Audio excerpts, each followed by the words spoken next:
if the time is right, if the time is right, and it all depends on a lot of things. I haven't been taking part in this political process since 1987. You need to know who you are working with, and you need to know that the truth does not make a foreign.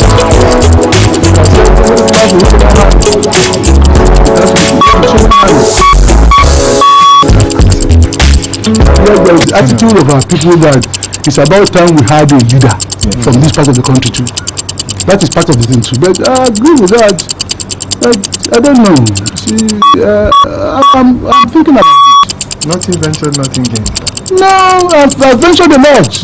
You see, a situation where I will have to go through primaries and so on when I haven't really made any preparation. There are 7,000 words in this country. 7,000 words. You have made preparations. You have. You think I have? Yes, I think you have. You don't have to go out there. That's true. You have. The name is right there. Anyway, Wish you luck, sir. yeah, thank you. I will be able to let you know about the 3rd or so of March. Okay. All the reports will have come in there. You know, I don't do things without examining them. And although we didn't have time to prepare for this interview, it is clear that the answer showed expressed my mind on all those issues that you raised. Exactly. So I think about it all the time. Yes. In our society, there are several ways of shouting yay. You say yay, people will run. If you say yay, they will dance. It's the same yay. We can still say what we want to say, which is the truth, without ruffling anybody's feathers. You see, it's a matter of presentation, and as far as I'm concerned, this is a military government is not an ideal government to have. That's why we are all praying for them. Hello and welcome to this edition of Back in History. In Back in History, we'll take you through the uncountable pages of our historical past. In this edition, we bring to you the speech that landed MK Abiola in trouble with the military. From this speech, Abiola lost his freedom of movement and freedom of expression and later lost his life. Welcome to this edition of Back in History. The military had been in power in Nigeria for so many years, despite the usual promises to hand over power to elected civilian administrators. Nigerians became tired of military rule and demanded for an end to military rule and dictatorship. In 1992, General Ibrahim Badamasi Babangida, the then military head of state, began the process that was to lead to the handover of power from the military to civilians. The electoral body was set up with Professor Humphrey Nwosu as the chairman. Political parties were registered and allowed to prepare candidates for the general election. Governors were elected, senators were elected, members of the House of Assembly and of the House of Representatives were also elected. What then remained was the presidential election. Eventually, the presidential election held in 1993 with Alhaji Tofa as candidate of the NRC and MK Abiola as candidate of the SDP.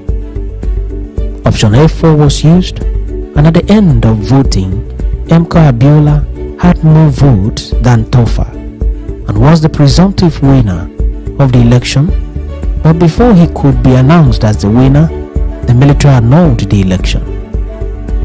Abiola then began a struggle for the actualization of what he considered to be his rightful mandate. Several meetings were held to no avail. Protests were made across the country to no avail still.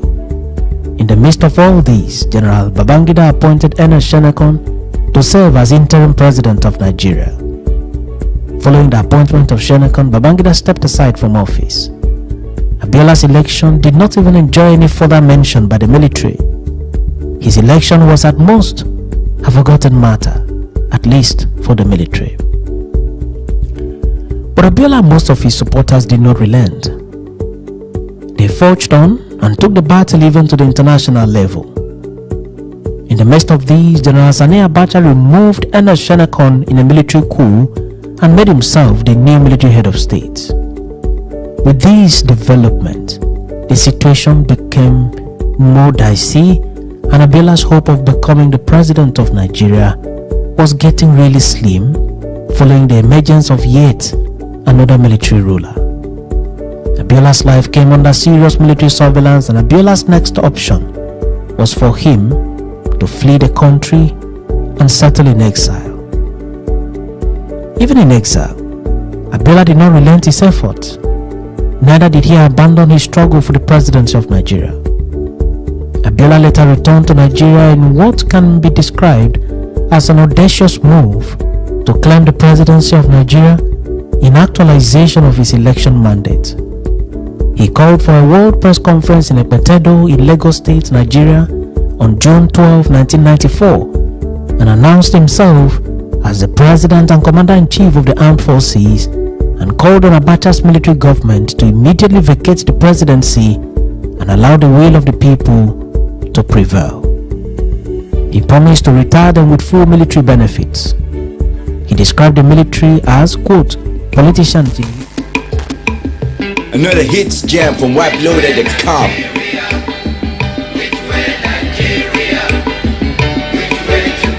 Which way to go?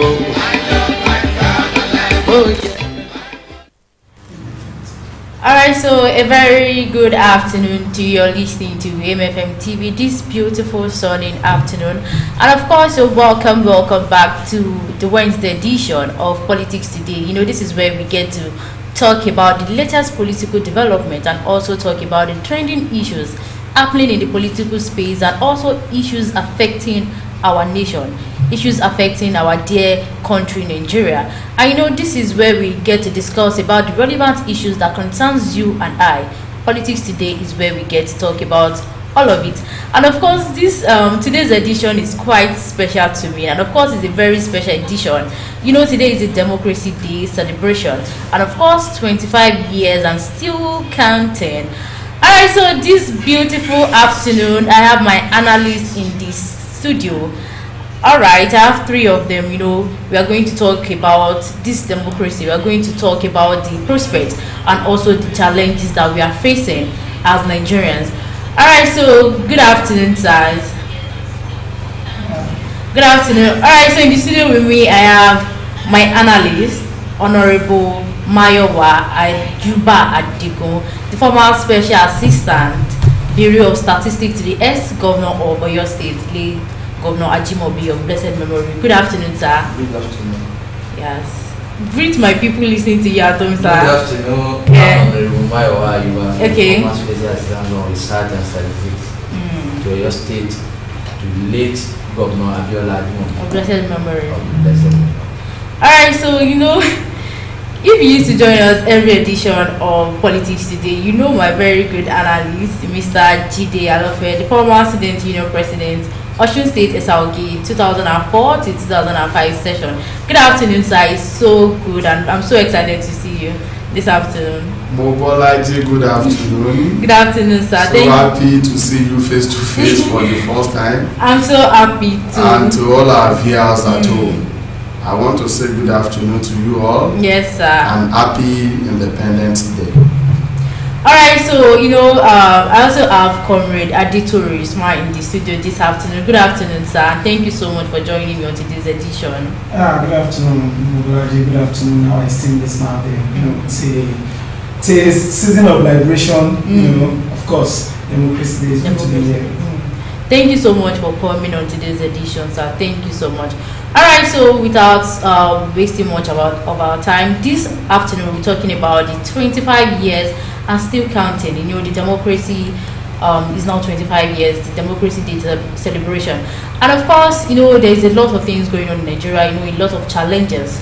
And the thing is, the very first question I want to ask this afternoon is, how deep-rooted would you say democracy is at the moment in Nigeria? You know, if we check where we are coming from and where we are today, what would you say democracy is? How would you say it is deep-rooted in our country? Honorable sir. Well, thanks so much.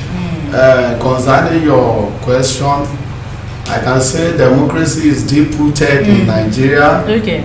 Purposely because we are spending 25 years now. and the consistency. When we talk about consistency without any break for good 25 years. Okay. So we can say that one way or the other is highly deep rooted. Compare with before now. Okay. That before we could understand, there are so many issues that used to happen during those periods that it is not even though bad as at this period. And before you could understand, there would have been a coup. True. And governance will have changed. Yes. And will have started over again. But you know, for 25 years, the consistency yes. makes us to look at it that our democracy is deeply rooted. That's in the first instance. All right. The second instance is that when you look at it that to some extent there is a freedom of expression. Okay. That people are coming in and you know there are so many things that are happening now that yes. we can't dare it during the military regime. And when we now see that we are still having some freedom despite the fact that it may not be 100% as expected. That so if we are still having that, we can say that democracy is deeply rooted. And third aspect that we can say that democracy is deeply rooted is that we still continue to have a government of the people by the people. Although we might not get it electorally, but to some extent we are still having free and fair election to some extent. To some extent. So definitely purposely because of that we can say that democracy is deeply rooted. And when we now look at it that we are still having the judiciary, despite the fact that some people went to the judiciary and they got their mandate back, it's still about the deep rootedness of our own democracy. Although it is not yet Uhuru, we are not yet getting there, but we are still trying one way or the other to get there. And you know, the more we try, the more we continue without stopping, the consistency will make us to get it right. We know how it takes America before they got there.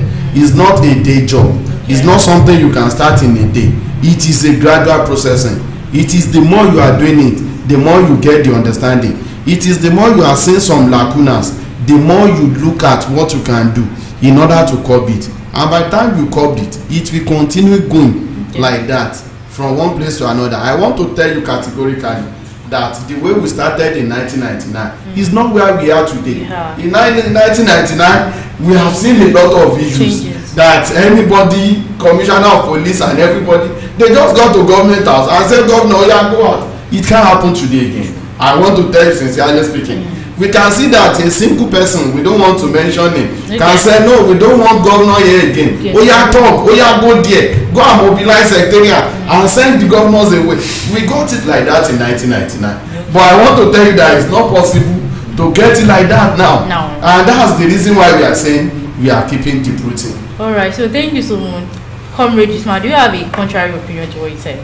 No, I don't have a contrary opinion. Alright, so back up what he said. Okay. We have made the best of the points that democracy in Nigeria is obviously defeated when you have a functional judiciary, whereas power is being shared among the three arms of government. And you know, the mode of electing our leaders, you understand, is democratic enough because it's free and fair, although maybe not credible, you understand, elections to some extent. And he said a lot of people were able to get their mandate back, maybe due to the misappropriation of the electoral officials. So democracy in Nigeria over the time has thrived, even compared to what we experienced in the second and third republic, if we may say, because there, you know, we still living amidst the fear of the military interference. But since 1999, there is absence of military threats taking over power. Especially recently last year, there are a lot of couriers of coup d'etat in some West African countries, and the fear of that situation happening in Nigeria is not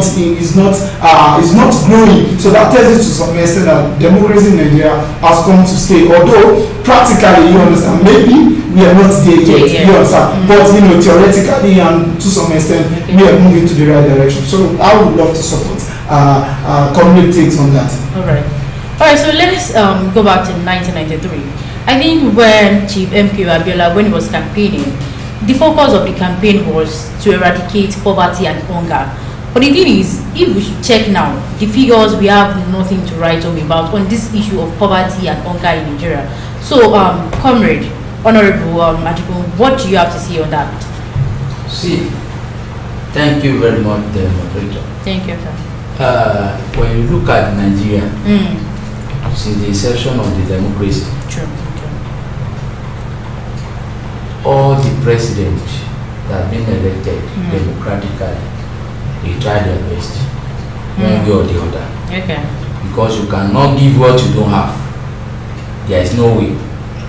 But I must categorically and convincingly say it that Nigerian democracy, we are yet to identify some certain problem.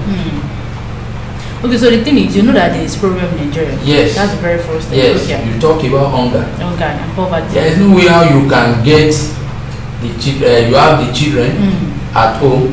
You didn't know the number of the children, and then you are preparing food for them. Or you want to do a party. You must have your budget.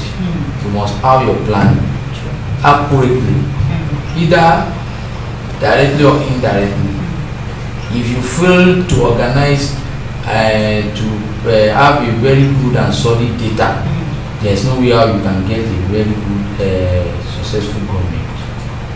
There is no way.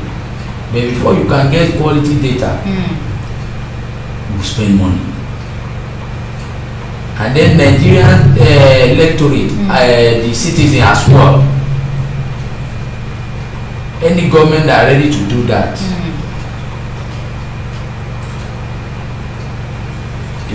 they are not ready to be patient. Otherwise, because if you look at it, if their patience is up to some extent, if the government could not be able to give them the certain thing within the certain period, there is no way how they will not fly out.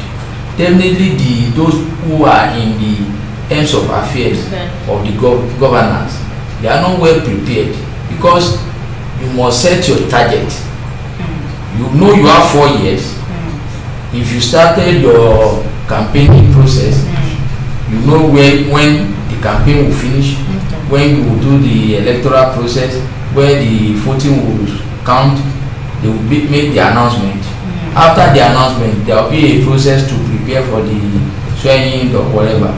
And then immediately, you know, this present administration, immediately when they interviewed the President Bola Ahmed Tinubu during the period, they asked him what will be the expectation of the Nigeria within first 100 years of your.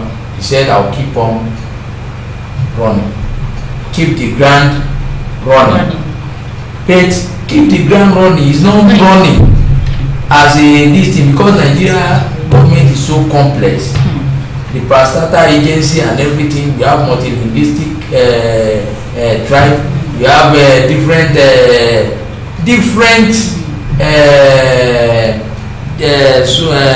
tribe of different attitude, different character, which there is no way how you are concluding the policy that work for the southwest may not work for the southeast, may not work for the northeast. The process, and then the helping hands, the ministries and the ministers. So you understand? Yes. First thing we need to do is to get a very quality data before you can get anything in any other country. You see the way how we are planning our NI this thing. Before you can get NI today, it's difficult. It's not that as difficult. See that of the passport as well. If not this one, a present administration has solved the problem. It's not even president, it's the minister. The minister are fully prepared. Let everybody prepare. If you want to be the governor, you must be prepared. It's not a bread and butter job. All the governors and all those that they are manning the affairs, they are just taking us for granted. We need to wake up. Sometimes this Buhari said the Nigerian youth are so lazy. Yes. Everybody started shouting. He said lazy Nigerian. Yes, there is process, not everybody lazy. But there is issues. We need to, the issue of the hunger, we must fully prepare, get our data known, get what are the things, what are the foods that we need, how can we improve our agricultural produce, what are the percentage of fertile lands where we need to plant cash crop, we don't need to plant leguminous crops there. But Nigerians, we are lopsidedness. Our level of orientation in terms of agriculture is very low. The government needs to wake up, and then the citizen must ready to back it up as well. The problem is not only the government. If they have the policy, did they carry the community along? If they carry the community along, did the career officer ready to do needful? Shall you understand? It's only the data that can give you the who are not them is sabotaging the effort genuinely. Sincerely yours. Nigeria local government alone, if not these governors that they are paralyzing the activism of the local government, they can operate, and then everybody can be moving from other local government to that local government as well.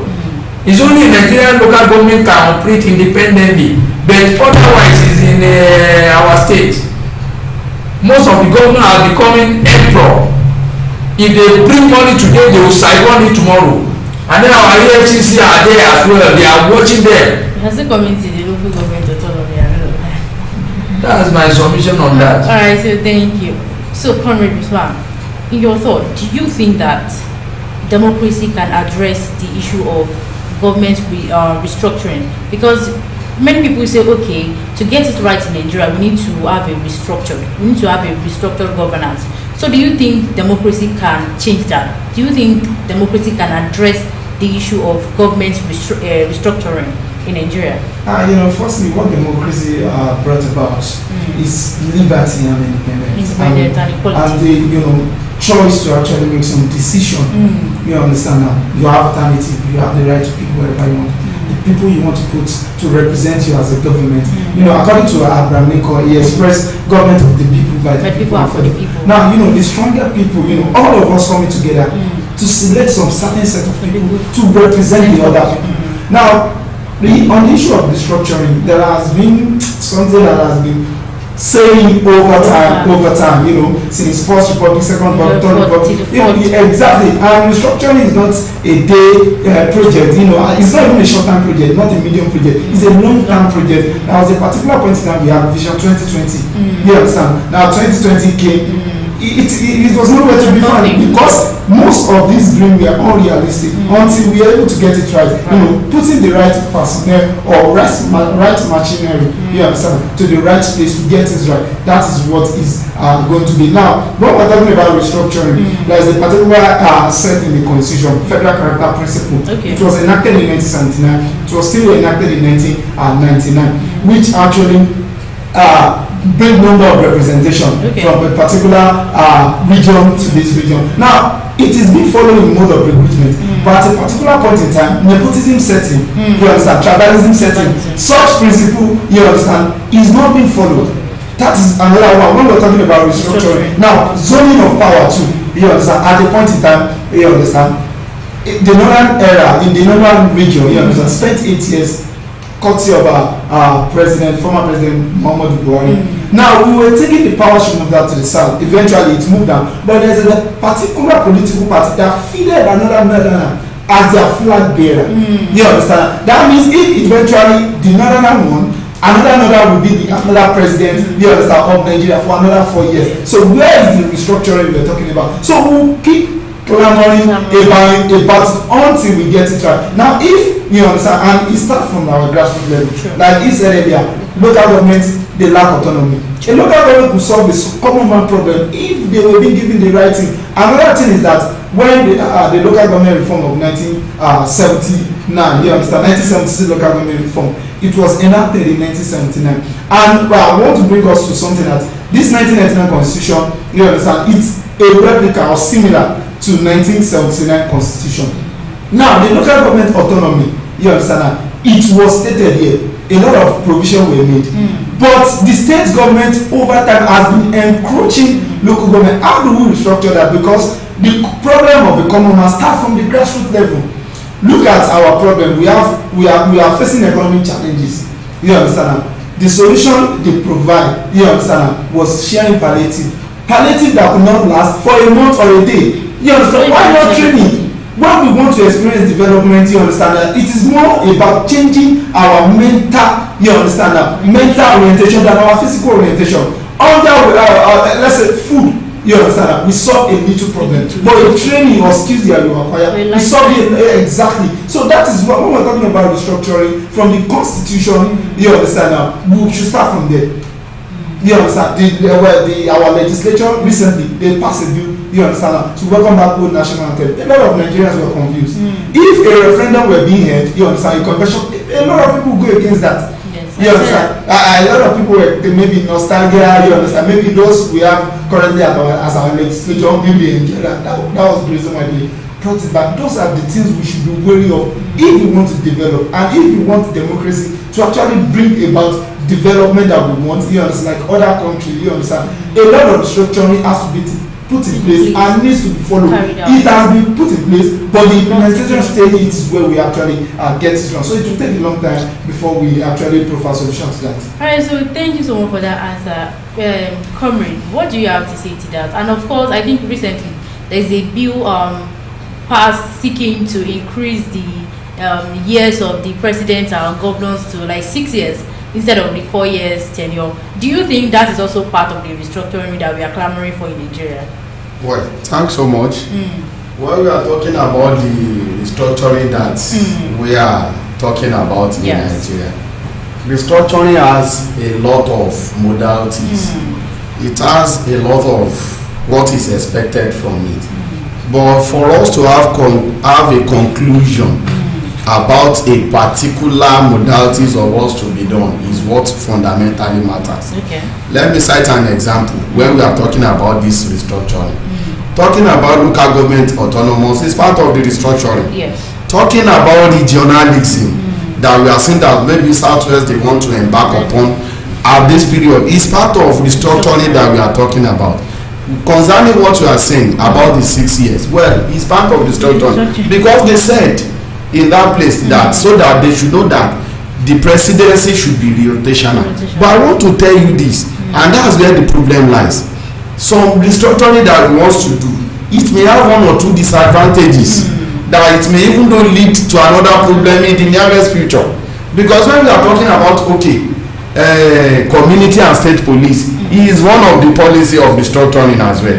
That we can call it a restructuring because we call everything generally together as restructuring. Yes. But the problem here is that whenever you say we want to have a community or state police, is it not that we want to give power to some state governors that they are going to be using against some of their oppositions? We see how they are doing at Moteco and so many others. Let us be realistic. So you will now look at it that if we are talking about this restructuring, is it not that we want to go from one problem to another problem? So that's the reason why that what restructuring entails are so many. But some of the things that we need to get very right in that restructuring is that local government autonomy needs restructuring. Number one, we need to give power to local government.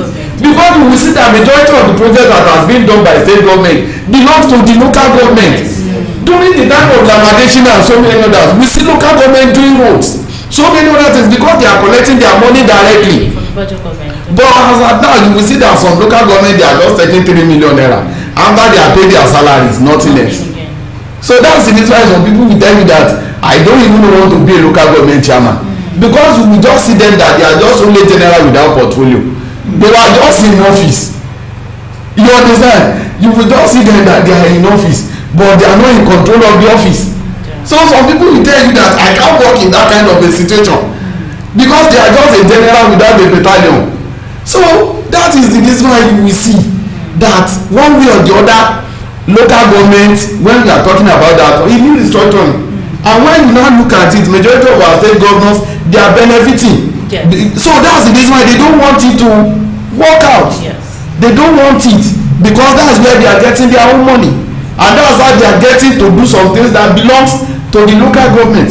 So when we say it, then when we now talking about maybe we want to have community police or state police, when the point is that we will look at it that are we grow or develop to that level? Assuming we are not, but is it possible for us to strengthen our police that we are having today? But the only thing that people are calling for state or community police is that the power level of federal so much, so that anybody that is in federal, no matter the region or the tribe, can influence everything. You will see Hausa working here is good because we say for Nigeria, but is it not, are they not using it to manipulate things in my own land? Then okay, if you now say okay, we want a state police, is it not that we give a state governor another power to use against the opposition? So that is the reason why that we now look at it, that is it that we want to continue maintaining our federalism when it comes to police, or we want a state police that we can restructure? But I believe that one thing lead to another. If we cross the bridge, we know the next step. So if we ask for state police, it's not so too much. We can look at it that even though if it has disadvantages, it still have advantages. That okay, it is done for us to look at it that how can we manage it, because every government is temporal, no government is permanent.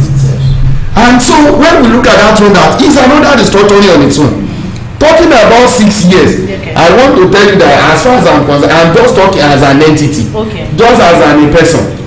I don't believe that one will even work, or maybe it will fly. Okay. And when we are now talking about maybe they should be rotating it, are you talking about rotating it within the same geopolitical zone, or that we should continue rotating it from south and west? My colleagues post something that is highly fundamental. And that's the reason why some of us will look at it that we cannot vote for one party at the level of last election. Then how can you justify that the power wants to leave and you want it to go back to north? Something that all of us understand, that even though if it is not constitutional, it is conventional, that after this 8 years, it should go here. Then so that is the reason why you will see some sort of, they will tell you that okay, within this house, two candidates in the south, we prefer anyone instead of going to the north again after President Buhari has spent 8 years. So, but it is possible to mandate it that no any political party should go to another party to go and pick a candidate if it is the time for south. We are not saying southeast, we are not saying south, we are not saying southwest, but we are saying it is time of south. Don't pick anybody from that place. If not that Obi came out, we are just saying it on a neutral ground. Right. And if Obi join forces with Atiku, the responsibility of winning Asiwaju and the power go back to north again. So that is the reason why I believe that if it is in line that okay, we are talking after the 8 years of Asiwaju, is it possible for power to go to north? That no any political party should pick a candidate from south again, because I want to tell you this. We have been at the mercy of northerners for long. Every election, they are the determinant factor, and they continue using their population, which is not even done legit as expected. If we want to spread that, they have continued using that to threaten us. It happened during the time of Abiola. We will speak it when time, if time persists. It happens during that time. You will see that they are the determinant factor. If not that they supported Asiwaju, if they throw it likely this period that they want to support their person, they will get it back. But they just look at it that there are some things that is not justifiable. That's the reason why some of them look at it that it can cause anarchy and chaos in the land. If we say power should go back to that place, we can say that we want to separate. But I want to tell you that one restructuring that is fundamental among all the restructuring is that, is it possible for us to go back to our regionalism? Then when we are talking about this regionalism, okay, can we get it right? In the southwest, let us leave political party. Let's believe that okay, what can you get right in Osun that can be partner with Lagos State? Okay, Osun is having land, okay, Lagos is having money, okay, can you join us together and give our people food? And I want to tell you this, until we get back to that situation, it was that situation that made Awolowo to be successful in the southwest, and that's what gave us an upper edge more than anybody. And I have told you, and we have said this on so many occasions, that this problem of food, we can get it right. During that time of Awolowo as well, they have their silo, they have pyramid, high one. The food is there. Whenever they say that food is highly high, at high price, they will come out with their food. See, where is those silos now? Where is those pyramid now? So if we can get it, where is our Odua investment? Where is that cocoa house? We got it because of the regionalism. That those states in the southwest, they work together. They work as a family. So if we can get that one right, honestly, we are going places. When you look at the meeting they had, that they made Sanwo-Olu their chairman recently, when you look at so many of the critical analysis that they made in that meeting, they said, okay, we are not talking that we want to go. Nobody is saying that now. Because that's the reason why you look at it that some of our people in the southeast, they are not getting it right.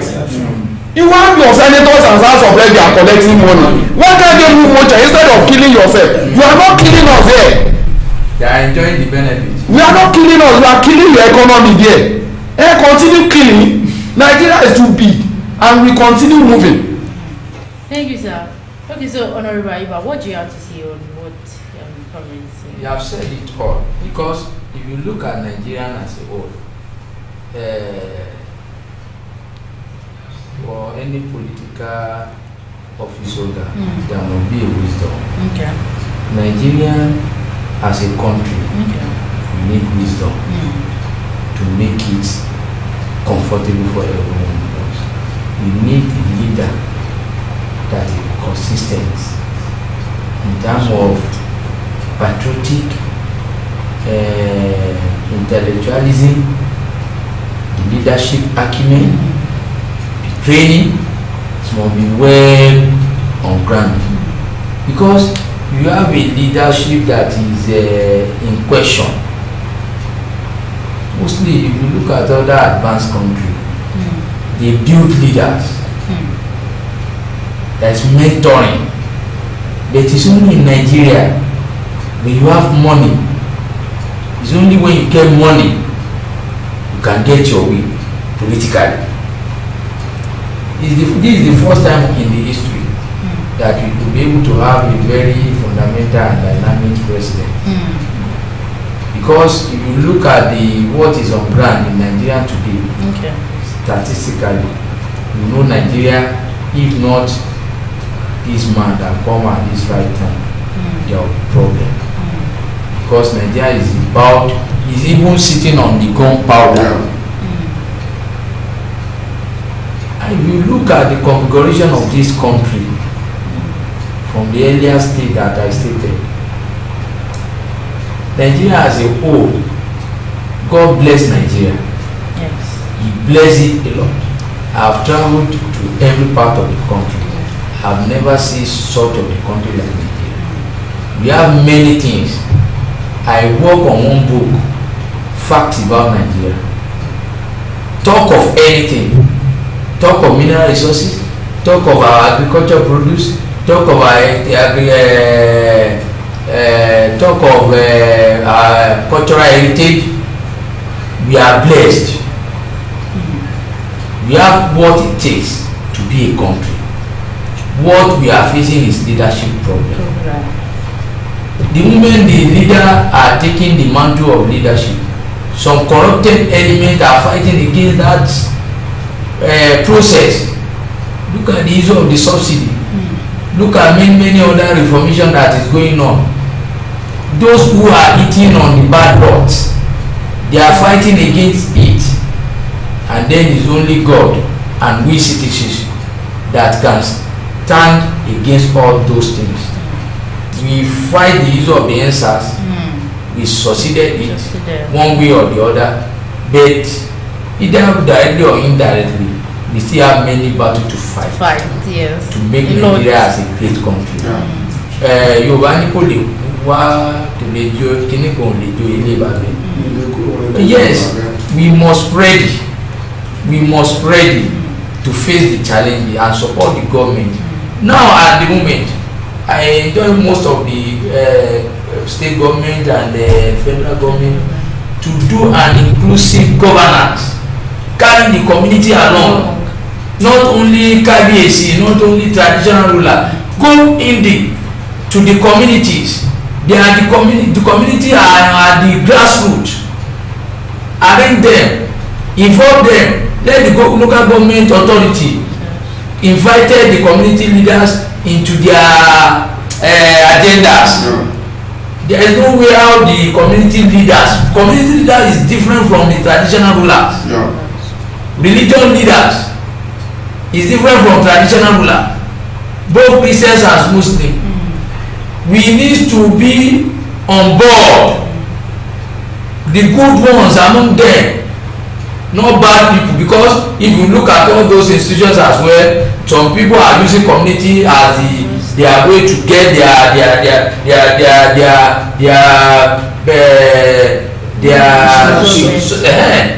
we need to identify the real people. The real people are there, and then they are ready to support the government. See, talk about the environmental sanitation. Before today, the issue of the environmental sanitation started from grassroots, from our home. All these environmental officers, they will come to our environment. This gutter is very dirty. If it is dirty, they will arrange people from that house. They know where the dirty is coming from. Nobody from the outside will take that waste to where it is. The problem started from our immediate environment.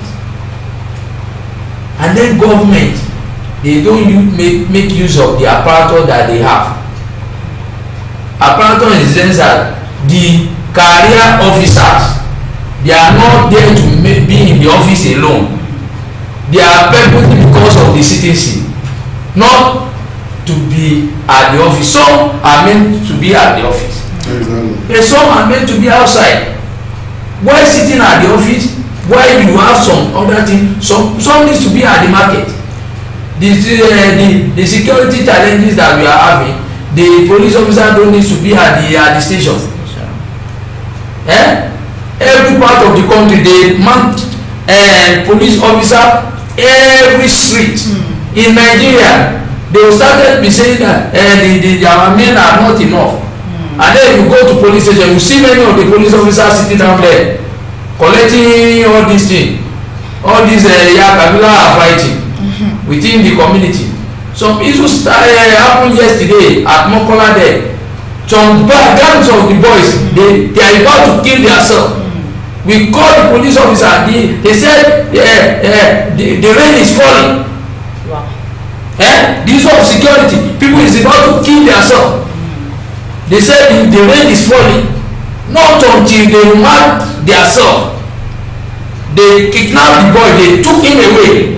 Some people, some element of political gang staff stood in backing all those thoughts and telling me that if I arrest them, he will ensure that he will join them to, they will not sleep in that station. On what basis? What kind of the environment that we are building? What kind of Nigeria? What kind of institution? We must learn to change our process and approach. All right, sir. To get it right. Thank you so much for that answer. All right, so with that, we'd like to go on a very short commercial break. But when I come back, I'll get to read out the comments on our Facebook page and also take calls. So our callers will have one or two to say on the issue that we'll be talking about. Alright, so with that, we'd like to go on a very short commercial break. When we come back, of course, me, I'm an analyst, will still continue talking about the Democracy Day celebration in Nigeria. You know, the 25 years and still counting, the prospects and the challenges facing us in Nigeria. Alright, so with that, we'd like to go on a very short commercial break. Well done, sir. Well done. Nigeria, another hits jam from WhiteLoaded.com.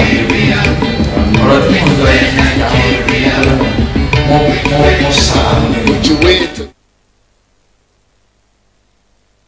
The Asus Hotels and Conference Center is one and only event place with a clear difference and tasteful excellence here in the Asian city of Ibadan. For your next and upcoming event, whether marriage engagement, wedding reception, anniversaries, conferences, seminars, or birthday, the Asus Hotels and Conference Center is affordable and fully equipped with all imaginable modern facilities for your total convenience without headache. Security, power, environment, parking parking space, and royal service by the star. All roads lead to the Aces Hotel and Conference Center today at 2.5 Ijokodo Akbete Akufo Road, Akere, Ibadan. For booking and more information, call 080-8746-7420, 080-9744-1898, or 080-2869-0012. The Aces Hotels and Conference Center, where comfortability speaks in words. Ìgbà tó tó bá ní ṣe baálé ọba gbọ́migbọ́mi, kọ̀ǹkọ̀ tó tún kọ̀ǹkọ̀ ní ṣe ọba wọn lálẹ́ odò. Ó jẹ́ tìròyìn tó kojú owó, orin tó dùn ún gbọ́ títí, àṣà, ẹ̀fẹ̀ àtàwọn ọ̀rọ̀ ìṣítí lọ́lọ́kanjọ̀kan. Ìkànnì AFM rédíò. Ọba ló jẹ́ láwùjọ rédíò. Ọ̀rẹ́ mi gbà mí, gbogbo àwọn ọ̀lẹ̀kùn ilé mi ló ti dógùn, kódà gbogbo àwọn táìsì tí ń bẹ nílé mi kò lówó lójúmọ́. Ibo lo ti rà á? Ṣé bí lọ́dọ̀ àwọn kan tí ń tà lẹ́gbẹ̀ẹ́ ọ̀nà? O ti sanwó gbowó. Ṣé o ti gbọ́n pa ilé ìtajà Starlam's Homes Wear Enterprise? Ó kúrò nígbà rọ̀gùdù. Eléyìí tó dojúkọ ilé ìfowópamọ́ Kingston Bank agbègbè Àbáyọ̀mí Ìwòrò nílẹ̀ Ìbàdàn. Báwo lẹ ṣe fẹ́ sí àwọn ilẹ̀kùn ayẹta, àwọn táìsì tí ó gbohun iyì àti ẹwà bá ilé, àwọn àgbá omi lọ́lọ́kan òjọ̀kan, roofing sheet eléyìí tí ó gbé àwòrán ilé jáde àti bẹ́ẹ̀ lọ. Gbogbo rẹ̀ ló wà lójú kan náà lọ́dọ̀ Starlam's Homes Wear Enterprise fún gbogbo kọ́lékọ́lé àti àgbálẹ́kọ́. Gbogbo àwọn ohun èlò ilé eléyìí tí ó sọ ilé rẹ̀ di àwòdámi ẹnu ọ̀dọ̀ Starlam's Homes Wear Enterprise ní oyè àkàsí yìí. Ẹ pè sórí ẹ̀rọ ìbánisọ̀rọ̀ yìí 0708-760-5119 lẹ́ẹ̀kan sí 0708-760-5119. Starlam's Homes Wear Enterprise fún ojúlówó àwọn èròjà ilé tó ní òun wò lójú. Tọ́ni gbogbo ọ̀yà ni ó mọ ẹpẹ́ra rẹ̀ lódù bó bá jẹ́ níbi tí kábánira mọ́tò láti òkè òkun tàbí ó fẹ́ ra ojúlówó mọ́tò ilé tí ó já lọ́dọ̀pẹ́ iléeṣẹ́ mọ́tò Onabis Automobile òní oyè àkànṣí eléyìí tó kalẹ̀ sí kìlómítà 8 Old Ife Road àdójúkọ ilé ìtajà àgbàlódé Brent sọ́ọ̀mì nílẹ̀ Ìbàdàn. Bóyá ẹ̀yin fẹ́ ra mọ́tò tàbí ẹ fẹ́ gbé mọ́tò rẹ́sẹ̀ láti ilẹ̀ òkèrè sórílẹ̀-èdè wa Nàìjíríà, kódà orí ọ̀fẹ́ wà láti bá yín ṣe àmójútó, láti bá yín ṣe àyẹ̀wò sí mọ́tò yín. Iléeṣẹ́ Onabis Automobile ó gẹ́gẹ́ ni mò ń pè níyàn. Ẹ̀rọ ìbánisọ̀rọ̀ wọn ni 0803-371-0636 0803-371-0636 Onabis Automobile. Boom boom boom boom boom boom.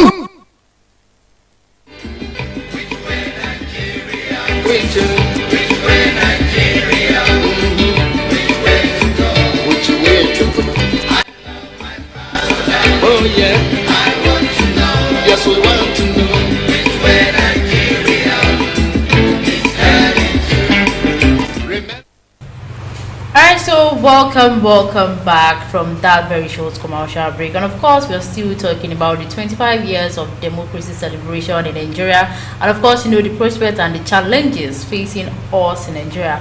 And alright, so if you have anything to say, and of course this program has been highly interactive, so if you have anything to say, if you have any contribution to make, just go to our Facebook page at AMFM TV to drop your comment this afternoon, or call our studio lines 0815-919-4247, 0815-919-4247, or 0022484124. These are the studio lines to call this afternoon to be a part of this conversation. Alright, so on Facebook, Badmos Adiola and Officer, she said, it is important to ensure that the restructuring process is done in a way that is transparent, accountable, and prioritizes the need of all citizens, particularly the most vulnerable. She said, let's hope that this reform brings about meaningful change and sets a new record for good governance. This is what one of our followers said on Facebook. Alright, so if you have anything to say on this issue of Nigeria, 25 years of democracy still counting, what do you think about it? What do you think about all of this that we've been saying? Just go right there to our Facebook page at MFM TV to drop your comment this afternoon.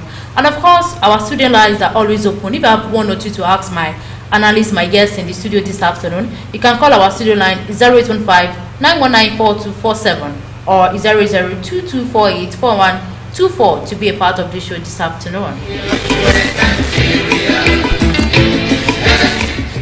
Alright, so another thing I want us to talk about this afternoon, I know we've talked about this issue a lot, but these things still continue to pop up in our face and we need to have a discussion about it, because if you check any of the newspapers for every day for the past few weeks now, these stories is always there, and of course it's still on the issue of minimum wage.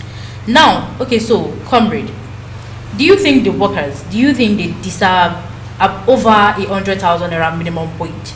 But the thing is, this is what the president is saying. He's saying that if that kind of amount is paid, meaning we are asking for a bigger problem. That meaning if the workers is now being paid over 100,000 naira new minimum wage for the workers in Nigeria, meaning that means we are looking for a bigger problem, meaning everything will now be higher, inflation in prices will now start increasing and all of that. So the thing is, what do you make of that conversation? Do you think this negotiation still continues? The issue of minimum wage, you understand, it's aside from it coming from the Labour Congress, you understand, it's a policy that the government needs to implement, starting from the federal government. And when you are implementing the policy, you need to know the effectiveness of the policy, the outcome of the policy. Is it going to be a positive one or a negative one? Okay. Now, if they are going to implement a new minimum wage, you understand, they need to know the effectiveness of this minimum wage or the cost implication of this minimum wage. Now, in labor, there has been a lot of unrealistic demand. Let me put it that way. You understand, from the Labour Congress. Now, this minimum wage we're talking about is spanned. You understand now? From a certain level to a certain level. That is not the minimum wage is not even the money that someone that with maybe higher institution graduate, you understand, will be given get on his first job with federal government or this state. It's a job that is meant for a certain amount that is attached to clerical staff or some clerical staff, and it increases on the part depending on how many years you spent. Now I saw a lot of statistics, a lot of propaganda regarding this minimum wage, talking about comparing a legislator earning with a minimum wage. It doesn't work that way. That is a wrong comparison. Yes, I'll put it to you. There are civil servants that got up to 1 million naira. I think if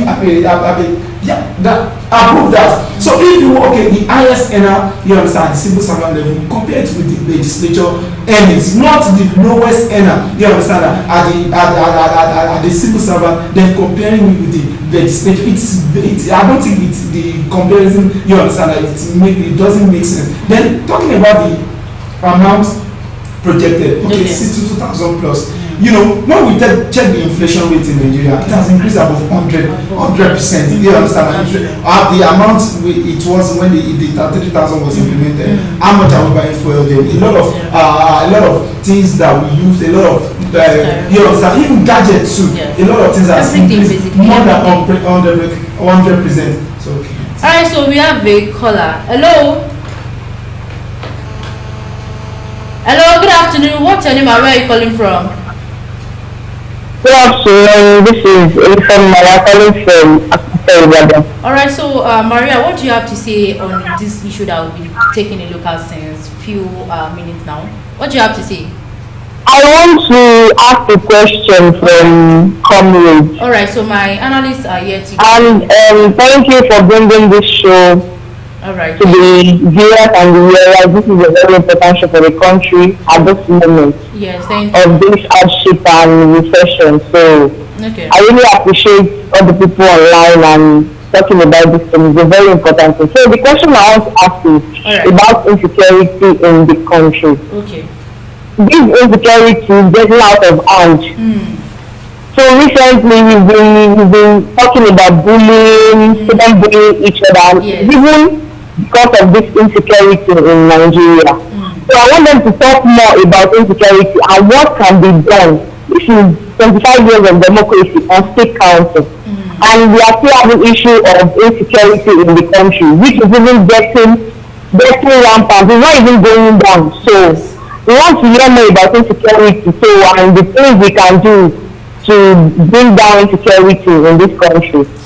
I would like for them to talk more about it, so that's why I'm calling. All right, so thank you so much, Maria, for that question. All right, so comrade, what do you have to say to what my caller said? Well, thanks to the caller. Concerning the issue of insecurity in the country, okay, I want us to be sincere at this period of time. That to some extent, okay, we can even say that it is more better than the time of Buhari. I want to tell you the reason why. Okay. During the time of President Muhammadu Buhari, you will see that it's not so easy to travel on the road just anyhow. Even doing our own southwest here, going to Abuja here, going to Osogbo, and so many other things.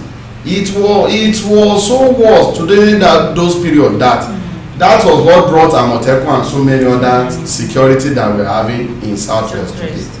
But when we now say that we still continue having that kind of insecurity, I can see that the kind of levity hand they have taken to deal with those perpetrators in the past, it has led it to this period and made this to be up to this period.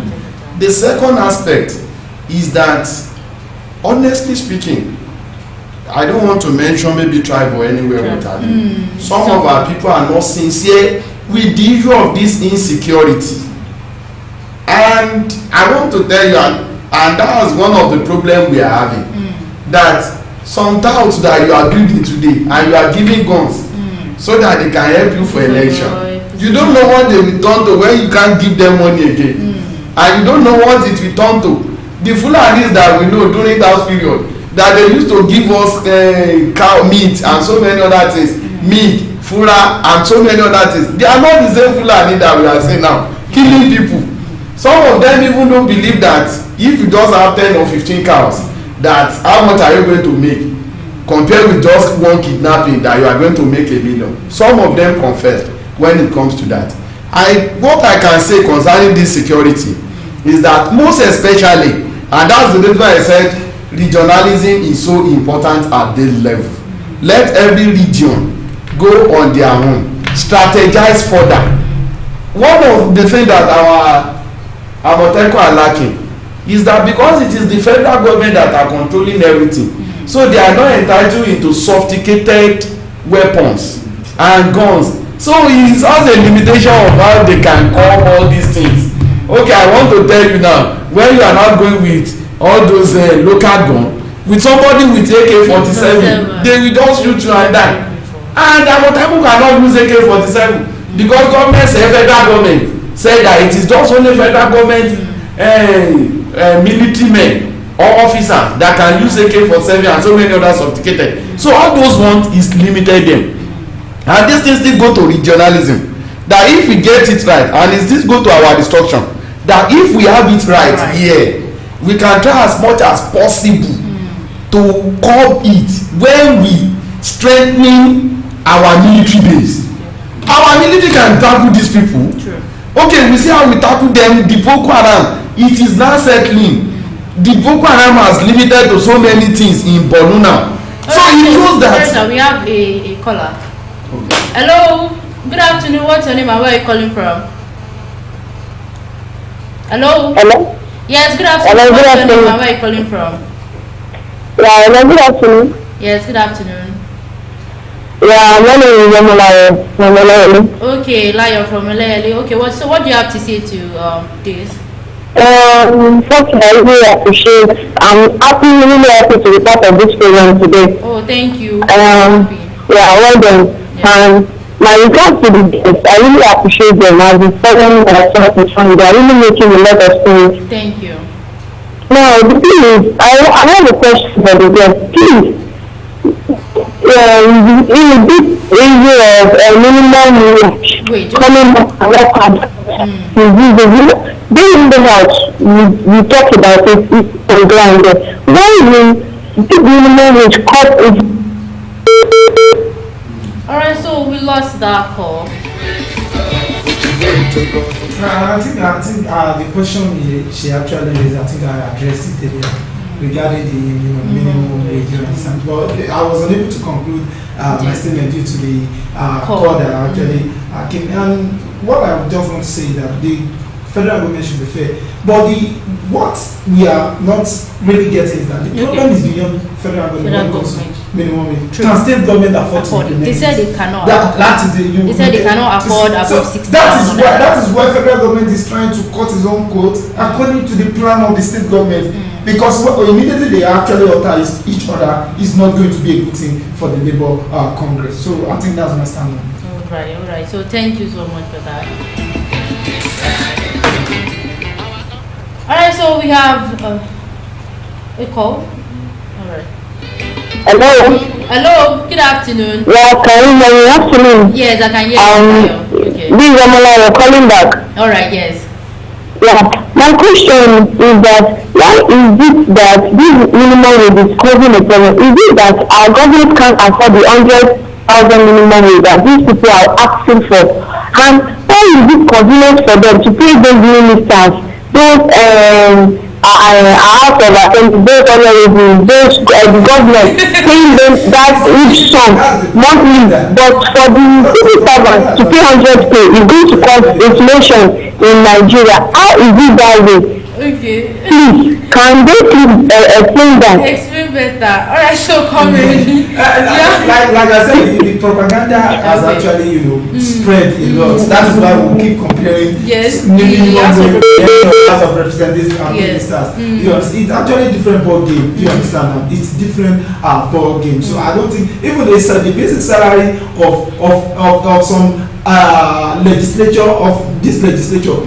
Are not less than what some civil servants are earning. Quote me anyway. But it's because of the extra allowances that is mandatory for them to upkeep themselves. That's why the problem actually are setting. But when it comes to basic salary, you understand, some civil servants are actually earning more than. It's difficult to any more than. Yeah, some civil servants are earning, you understand, more than. Yeah, so it's actually difficult to implement it. You understand, because the problem is beyond the federal government. We have to put into consideration of the state government. When they actually rule, I saw some states that still want to stay with 35,000 naira. You understand? And I heard that a certain state, Lagos State and maybe Edo State, they started paying above 30,000. You understand? A minimum. But other states could not follow. Yeah. So we need to know the economic implication too before such demand can be implemented. All right. So, comrade, you want to say something? Thanks so much for the question. Yeah, the caller. No, the question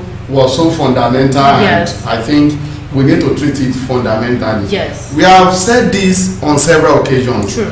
I think, and I've analyzed this with you on several occasions. Yes. Seriously speaking, the Labour Congress as of today, they deserve more than 100,000. They deserve more than 150,000. Okay. They deserve even go up to 200,000. Let us be realistic. When we look at the situation of the inflation in the country and some other things, but kudos to government of President Bola Ahmed Tinubu. They are so real, and they don't want to do anything just to announce by mouth that will cause problem at the end of the day that they will not be able to cater for. And that is the reason why they said 62,000. That's what the capacity is at now that they can pay, because it is not only civil servants we are having in Nigeria. Yes. We are having a lot of projects that is going to be done. Then if you lose everything that we are getting to pay salary, how about other developmental projects? How are we going to get it done? I want to tell you that we have seen a government before the government of President Tinubu that they are borrowing money to even go pay salary. We are not living real. And they now came out, they said this is the amount they can afford. And that's the reason why that we have said it. That is not about federal government alone. My comrade has said it. It's about all those state governments. The 30,000 that they are even going to implement and paying now, how many states are paying it? When it now comes to the 62,000 naira, how many of them can pay it? When they are even collecting increments in their monthly allocation, how many speaks out? Do we even not see the result? So you will see that it's not about federal government. It is even our state that can they meet up. Okay, let us now leave federal and let us leave state. let's talk about the private. Okay. You remember we are in the same labor market. Yes. And we are going to the same market. What do you say about me that is just a teacher with 12,000 naira? How much do they want to give me at the end of the day? And is the private sector ready to increase as well? And I want to say this. People continue comparing the money of civil servants with the politician. Remember that civil servants will use his or her 35 years in service. And after that, there is pension. And after that, there are gratuity. Any politician after 4 years, now to go your house. If you know me, and if no election, no appointment, nothing. That's the end. That's number one. Okay. Then number two is this. I want to tell us, let us be realistic. Okay. The politics of today, these politicians, they are spending money before they get there. People continue to take from them. If you want to say that you want to go for House of Assembly today, I can tell you that if you don't have 50 million, forget. Then for that 4 years, sorry, let me say this. Alright. How do you now want him or her to get the money that he has spent? Some of them were alone. I'm telling you, it's a real fact. Friends don't. And let me now give you one example. Okay. We at times, the masses, we make these politicians to be corrupt. Go and look at them in the grassroots. Some we call Motibimo, I born a baby. They are expecting House of Assembly to give you money because he's a party member. Some will say my father died though. They are expecting House of Assembly. If you see, when you have some of these people, we have them as our friends. We have some of us as our brother, younger brother. We have some as our contemporary. When you see the envelope that people gathered, when you see what people are expecting from them, you will now discover that the money they are taking, some of them will even go wrong. That's the reason why during this Ileya festival, you will know how many rams they will distribute to people. You know how much a ram costs. We make everything to be hard for them. I want to be sincere. I want us to be sincere. It's not that maybe anybody is defending them. I'm a type of democracy. We rely so much on them. If they don't give you, even though people will tell you, they used to say in Yoruba, if to bad or that to bad, whenever you do road, but you don't do the body, you don't give them something. In small stomach, you have not done everything. Our stomach infrastructure is killing them. Majority have built their life on them. Some of them, they are paying WAEC fees of some students in their constituency. They are paying exam form. They are doing a lot of things. So when you see them that they are earning this money, it's not that maybe we are defending them. Okay.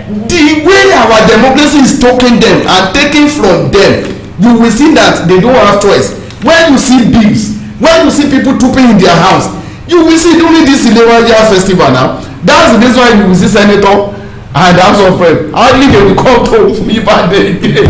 They will be bound to be in Abuja because they know that whenever they come, it's a big money for them. Despite the fact that they are not coming, they have people that they are giving money every month, every week for many activities here and there with so many special advisors. So it was so cumbersome, and that's the reason why they are 4 years or 8 years for anybody that is lucky can incomparable with any civil servant of 35 years with pension and gratitude. And so we don't need to compare them. And our democracy, as I've rightly said, has made all these politicians to be spending more than expectation. Thank you so much for that answer. All right, so the last thing, I know our time is fast spent. All right, so the very last thing I want us to discuss this afternoon. Okay, so Honorable, what role do you see the youth playing in the future of Nigeria? Because in the future of Nigerian democracy, come next 10 years, next 15 years, the youth should be the one in power. Do you get what I'm trying to say? So how do you think we can better engage or empower the youth in the political space in Nigeria? Thank you very much. The youth of Nigeria. Honorable is still a youth. I'm saying what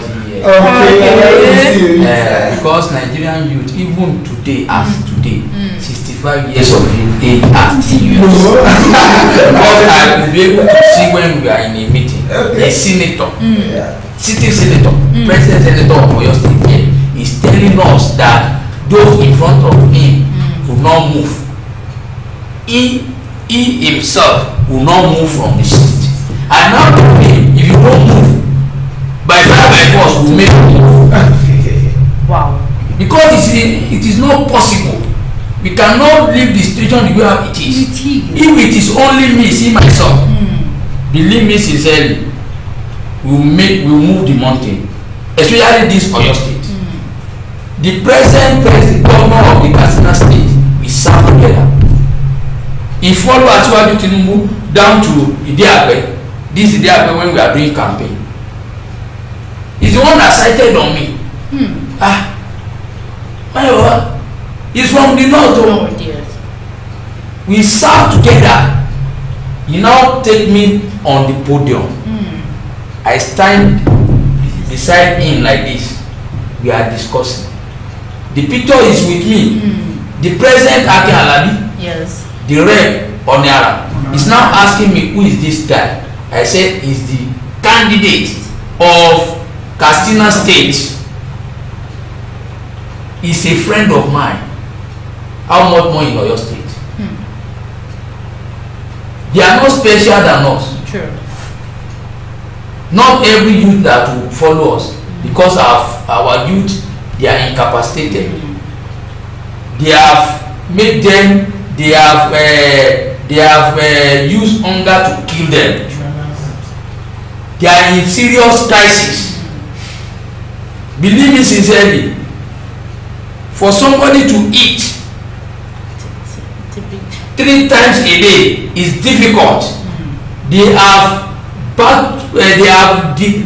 used poverty to destabilize our youth.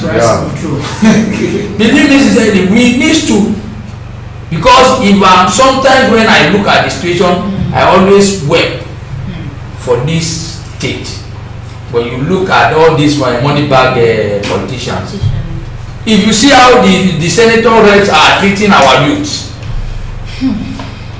the youth, the graduates, while some reps, they didn't have a certificate. Okay. I can see it when during the Governor some of the commissioners.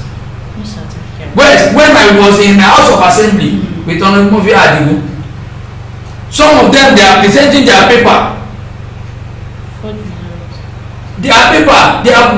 Most of their certificates is in questions. They don't have what we have. We groom ourselves. All these comrades that they are here, we grow together. We know what we went through before we can acquire certificate. I'm a student of statistics in UI. I read electrical electronics at Polytechnic Ibadan here. We know how it goes. We are a first class student. It is not easy for somebody like us, self-sponsored, without even to eat is difficult. Our future is not in their hand. We must, even if it's only 2 people, 3 people, we see ourselves. The light charges will attract, while unlight charges will distract, repel. We must take all the system. It's not, money is not first thing that we need. We will see the support. We will orientate our people. We have started it. We are working on the data. We have the data that can win the election. We are the one that giving them the mandate. If we sat down for debate, we surely believe that youth will win them. Yes. With support of the media, because the media are the also because as we are moving up and down, some media houses, if you don't bring money, they will not allow us to talk. Alright, so sir, we have a comment on Facebook. So Oyelade Omolayo, she said, but the money the politicians are making in that 4 years is even more than the gratuity they are going to pay a civil servant and a pension. Well, let me join both together. Alright, I'm with ready the youth participation that you thought. Okay. I remember the word of late Chief Obafemi Awolowo. He said if a wise man refused to participate in politics, the fool will seize the mantle of power and they will rule them with their foolishness. I want to tell you, sincerely speaking, that what the youth of nowadays need is that they should be united. Unity, talking in one force, and come to the border of that politics. Play the game accordingly. Because I want to tell you that these old people, they don't want to live. True. And if and only if they want to live, they are ready to give you dummy youth. We have some dummy youth. I'm telling you that they will continue controlling underneath. They know some that they know that they are articulate. They will never dare them to be there because they know what they are up to. So it is now for the youth to come together and united, because if you see what they believe, they have limited us. They believe that we are just only into hard drugs, and we are just only into social life, that there is nothing good that can come out from us. I want to give an example. There was a particular government, I don't like mentioning him. So somebody wants to contest. The guy wanted to contest House of Representatives. And he had an upper chance. He was a youth. But that youth that we are talking about during that time is even though 40 plus. They now went to go and package him for governor as like maybe 23 years youth. So they now told governor that that boy is too small. How do you want to send him to House of Rep? The boy is a small boy. The day governor saw the guy, he said no. They presented you like 25 years old boy. But you are older than this in the House of Rep now. You are older than this. But the way they presented you is just as if you are 25 years old boy. And they now sent one elderly man. That was how the man was unable to get the ticket. Because of how they packaged it. It was a real something. I know the person, I know who it's involved. So you will see that they don't want us. And they know some that are articulate, that can deliver. And they will not want them. They will use everything in their capacity to make sure that they are not getting there. But they must come together and united. And I want to say this again. My company brother has said it. The majority even though put poverty on the land, so that they normally put poverty there, so that you will not even think of what next to do, because you will think of how to eat first. They made the election to be expensive. They made everything to be a highest bidder, because they know you don't have what it takes, but you know you have something else there. So that is the reason why the youth will look at it that we don't need your money. We don't want to be limited or relegated to SA alone, to governor. We need a tangible something. We want to come together. And anyone that come together is better. Don't disappoint your people, so that we can continue managing that lineage. We have so many dummies that they have given us that they have disappointed in the past, and they continue disappointing. We have so many youth as a governor, and they continue disappointing. And so one way or the other, what are we now talking about? So that's the reason why the youth must come back, re-strategize, make them to understand that they have something enough there more than hooliganism. They have something enough there more than thuggery. We are not just going there to be shooting in cutlass. No, we want to deliver. And when the youth now come on board, they should be united. Because when you look at the percentage of people that do vote, it was youth. It is the youth. And they are the one that they are lesser taken care of. They have turned our women to prostitute. Before you get an appointment, is another thing. What have you? They don't want to deal with somebody that has something upstairs. So that's the reason why I want to say that it is now for youth to be united, harmonize, put their best of the best, the articulate one in the regime. I want to say this again. When I was in NAS, Vice President NAS National, my president, they will never tell you in the northern house that this one is very small, as they have said. The guy was a deputy chief of staff of the governor, and later he was given a chairman of the board, hospital management board. Babali was House of Representative member in Abuja, and we sat together. House of Representative more than 8 years now, not 4 years ago. So you will see that on their own, they projected their best. But on our own, we don't know what we have done. Concerning the amount that this person said, I want these people, please, there is one thing. Okay. We are all political animal. Let us go and join politics. Yes. By the time you join from the grassroots, you will not look at it from those grassroots. You don't think, I'm not saying these people are not making money. Yeah. I need politicians. Okay. For their 4 years. But I want to tell you that some civil servants, what they are getting, what they are stealing is more than what politicians are getting. It's the fact that I want to say this, I'm sorry. Not any politician, they don't get it right. If not through the civil servant. Yes. Anyone that you are saying that they are busting among the politician, he did not follow a proper way. Yeah.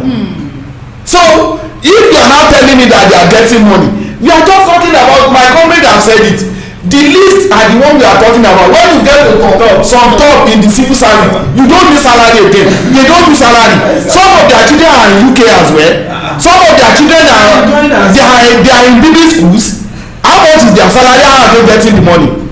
Do we see some of them that they are being prosecuted by? So they should not continue boboning us, or they should not continue putting it as if it is just every civil servant that they are suffering. So when you get to some hierarchy, you get it right. So when you get there, they don't spend their salary again. So when you get there, it is what they have. Some politician doesn't have it. Then you that you are saying 4 years, do you know how many years that politician has contested and lost before he got even to that 4 years? Do you know how they are spending their money? So it is not advisable to fight for the downtrodden, the masses and the junior ones of the civil servant. When we want to analyze everything, we want to categorize this how it is. Some civil servants, either federal or state, they have money than politicians. They are just using what is in their account. What is in their account is more than what so many politicians have. Their own children, although it's not a big deal, they are in higher institutions as well in overseas country. They have what is their salary, how do they get it? So when you are not talking about, you are not talking about level 3, level 4, level 6, level, the minimum, you are talking about the minimum level. But when we come to talk about the people in hierarchy, what they are even not spending is not even though about their salary again. Forget about their salary is peanut. We know some of them that they have cases with EFCC today. Civil servants. So why are you now just only on politician? That even though those politicians will still buy them for some of you this layer. Alright, so to run this off, Honorable Ayuba, the thing is, how do you think that we, the ordinary Nigerians, how can we be more involved in the democratic process? Let's come together. Unity. Yes, we need different profession. I said I have a template that if we presented a candidate, we win the election, this coming election. Yeah. I have a template which I have been working on. Wow. Sincerely yours, irrespective. There is way. If you run it, you get, because I won't be able to see the template on the platform. Yes, that's very. But I have the information here with me. Since the session of the last election, I've started working on it. Working on the template. I met with all my professors on data to get accurate data. I have the data template to win the election come 2027, irrespective of anybody. Wow. Irrespective of even present government back any other place, we will win the election. With me and you. Yes. Because we have a tree cannot make a forest. Like minds, we have been working on it. Believe me sincerely. Let them put their money. Let them have their money. They will waste it. I'm very much sure of what we have at hand. And then because we have practicalized it, even when there is nothing. But when there is nothing, we wanted to make the state shakeable. Okuobi, the former PPRO of the state, will be calling us. Yes. We are fighting for the masses. Let the civil servant fight for the masses, not the increment. Increment in salary. The increment in salary cannot solve the problem of this government. True. Instead of us to look how the economy will be stabilized, is it not the civil servant that they are driving the economy? Can the politicians steal the money without civil servant, without processing the file? Is it possible to get money without accountant general? Is it possible to get money without the director of finance? There is process. Wọ́n ní òkè lẹ́wọ̀ ìsàlẹ̀ wọn náà ń kó ẹ̀wọ̀. Please, let's call a spade a spade. We must, to get to the promised land, it's not an easy task. We have faced the war. There are many wars that we have, there are many fights that we have fought, and then we win. Sincerely yours, with me and you. Not the trader, the artisan, this thing. Everybody will come on board. The good ones, and then it is high time. Okay, so another comment on our Facebook page says unity is key. Your points are yes. All right, sir. Yeah. Okay. Well, let me just. I see that time is not on our side. Yes. Yes. Conclusively. All right. Let me say this. This is the way we can get it right. Okay. If we want to get it right, as they are saying that politician, and I've said it's not that maybe anybody is defending them. Yes. We are just talking on a neutral note. Our people should be less demanding for what is not the standard or the yardstick. They should demand for job instead. Let me give you an example. If I have any politician today and he said, Jide, I want to send you to Jerusalem. Oga, what is that? 10 million. Can you give me the money? But some will prepare to go to Jerusalem. That we just only have JP at the end of, at the back of their name alone. Nothing to give. Living in ghetto. Living in a rented apartment. I think we should demand. So we demand for RAM from these people. I will tell you so many RAMs. Some politicians will distribute this period. Our rights they will distribute. Let us demand for what is key. Let us demand for what is real. Let us demand for future instead of demanding for something that is temporal. That's number one. Number two is this. It's not because I have seen a lot. I mingle with politicians. I mingle with masses. They train so many people on apprentice. They give them money. Where is the job? They train them to go and learn solar. They give them money and so many machines. Some of them are not managing the machine. They are not managing the job again. They are not doing it. They are not in town again doing Okada. Some of them continue even though molesting that honorable. Where is the money for solar I gave you? Where is the training I pay for you free of charge? I have given you life. Plumbing works. What about the plumbing work and so many other things? Machine for those that does not have machine. So many of these people they are doing empowerment as well. Yes. Some of them are performing. And some of them are performing. So all those things that they are giving you, although they might give it to party loyalists, and that's the reason why I say everybody should go and be a part. Where you don't work, you don't eat there. It has been. Everybody should be involved. It does involve. No, okay, let's agree no party is good. Just find one and be there. If it is AGA, you are good to go. If it is ACORD, no wahala. We have so many parties. Go and involve. It is when you involve, you can make an impact. It is when you involve, you can have a say. It is when you are involved, you can get something. It has taught to that. And that's the reason why that it is not a legislator that is going to give us some, apart from making policy from them, nothing else. It is the federal government that we are expecting a robust policy, something that will make economy to thrive, something that will make independent and entrepreneur to thrive. That's what we need. How many are civil servants in Nigeria? Compared with 220 million. I'm not saying they don't need the best. They need good welfareism. They need to be taken care of. Their own children need a better future. They need a son. But we that we are working in private sector, we need the same because we are in the same market and nobody to agitate for us. So that is the reason why that if petrol reduce today, if some other things reduce today, if there is food today, nobody will talk about increment. Yes. Those are the policy that we are expecting.